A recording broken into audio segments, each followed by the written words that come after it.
السلام علیکم ورحمۃ اللہ تعالی وبرکاتہ۔ حضرات محترم، ہمارا یہ لیکچر بھی 3 زبانوں پر مشتمل ہے، تو آئیے ہم سب سے پہلا سینٹنس اردو میں بیان کرتے ہیں، پھر اس کی عربی بیان کریں گے اور انگلش بیان کریں گے۔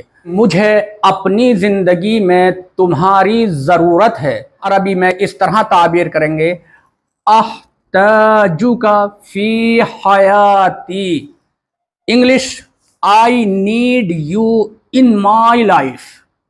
دوسرا سینٹینس ہمارا اردو میں کہ میری خواہش ہے کہ میں ہر وقت خوش رہوں، تو اس کی تعبیر عربی میں اس طرح کریں گے، اتمنى ان اکون سعیدا طوال الوقت۔